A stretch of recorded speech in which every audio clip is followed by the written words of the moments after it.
Bench press नहीं करेंगे तो चेस्ट डेवलप नहीं होगी, अपर बॉडी स्ट्रेंथ डेवलप नहीं होगी, ऐसा काफ़ी लोग सोचते हैं।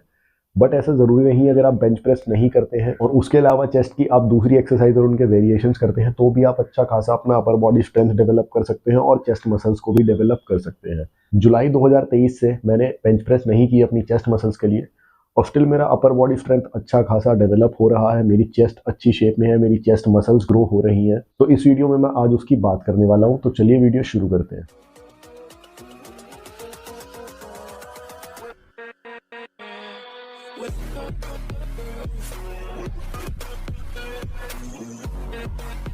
तो जैसा कि मैंने तुम्हें बताया कि जुलाई 2023 से मैंने बेंच प्रेस नहीं किया और मैं चेस्ट की बाकी सभी एक्सरसाइजेस कर रहा हूँ। तो जो मैं एक्सरसाइजेस कर रहा हूँ वो बेसिकली पुशअप्स और उसके वेरिएशंस हैं और साथ में डिप्स और रेजिस्टेंस बैंड के साथ जो एक्सरसाइजेस हो जाती है। पहले मेरा होम जिम मेरी टेरेस पे था, फिर उसके बाद नीचे मैंने अपने रूम में शिफ्ट कर लिया।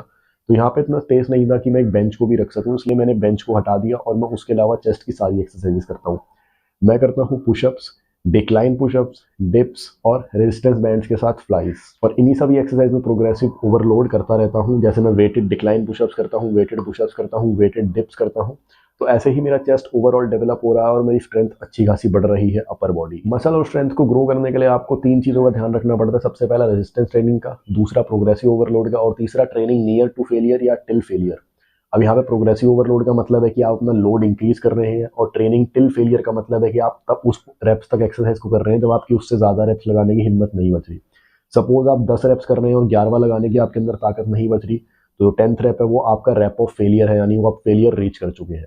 और जो रेप 7 to 9 होंगे वो आपके नियर टू फेलियर होंगे। तो यानी आप ये समझ लीजिए कि आपको नियर टू फेलियर और फेलियर तक एक्सरसाइज को करना होता है। अब बॉडी वेट एक्सरसाइज में रेजिस्टेंस जो होता है वो हमारा खुद का वजन होता है, खुद के शरीर का वजन होता है। और जो जैसे बेंच प्रेस का अगर मैं एग्जांपल लूँ तो बेंच प्रेस में जो रेजिस्टेंस है वो है बारबेल और जो प्लेट्स लगती है। तो बॉडी वेट एक्सरसाइज हो या फिर बारबेल के साथ एक्सरसाइज, दोनों ही एक्सरसाइज में रेजिस्टेंस ट्रेनिंग हो रही है।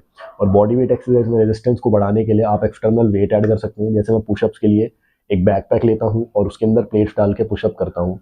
और डिप्स में मेरे पास वेटेड बेल्ट है, डिपिंग बेल्ट है, जिस पे मैं प्लेट्स लगा के अपने डिप्स को परफॉर्म करता हूँ। और ऐसे ही मैं इन एक्सरसाइज में प्रोग्रेसिव ओवरलोड करता हूँ, नियर टू फेलियर या टिल फेलियर तक ट्रेन करता हूँ और मेरे रिजल्ट्स ऐसे ही आ रहे हैं। क्योंकि हमें मसल्स को ग्रो करने के लिए, जैसा मैंने तुम्हें बताया, 3 चीज़ों की जरूरत होती है और उन तीनों ही चीज़ों को मैं फुलफिल कर रहा हूँ एक्सरसाइज करते दौरान। अब ऐसे ही एक बार रिसर्च की गई थी पुशअप और बेंच प्रेस के मसल एक्टिवेशन और काइनेमेटिक्स को कंपेयर करने के लिए। काइनेमेटिक्स बेसिकली होता है कि study of movement of something, यानी किसी चीज़ की मूवमेंट को स्टडी करना। तो इस रिसर्च में देखा गया था कि पुशअप्स और बेंच प्रेस में क्या डिफरेंस है इनकी मूवमेंट में और इनके मसल एक्टिवेशन में। तो बेसिकली इस रिसर्च में 20 सब्जेक्ट्स थे, यानी 20 लोग थे और वो रेजिस्टेंस ट्रेंड ऑलरेडी थे, यानी वो कोई बिगिनर नहीं थे, पहले से ही रेजिस्टेंस ट्रेनिंग करते आ रहे थे।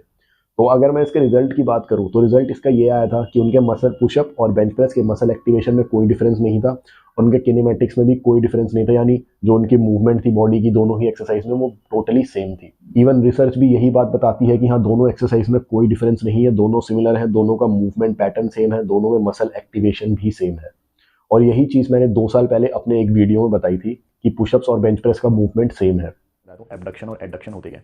तो बेसिकली जब भी हम हमारी बॉडी की मिड लाइन से किसी बॉडी पार्ट को या मसल को दूर लेके जाते हैं तो उसे कहते हैं एबडक्शन, और जब हम उस मिड लाइन के क्लोज लेके आते हैं तो उसे कहते हैं एडक्शन। तो हॉरिजॉन्टल आप लोगों को पता है क्या होता है, तो शोल्डर भी आप लोगों को पता है। तो यहाँ पे शोल्डर एबडक्शन और एडक्शन हो रहा है, यानी हॉरिजॉन्टल लाइन में हमारे शोल्डर का एबडक्शन हो रहा है, हमारी मिड लाइन से हमारा जो शोल्डर मसल है दूर जा रहा है उसका एबडक्शन हो रहा है, और वो पास आ रहा है यानी उसका एडक्शन हो रहा है। तो आई होप ये कॉन्सेप्ट एबडक्शन और एडक्शन का आप लोगों को समझ आ रहा है। सेम केस बेंच प्रेस में होता है, एसेंट्रिक फेज में होता हूँ, यानी जब मेरी मसल स्ट्रेच करती हैं बेंच प्रेस में तो जो मेरा शोल्डर मसल है उसका एबडक्शन होता है, वो मेरी बॉडी की मिड लाइन से दूर जाता है।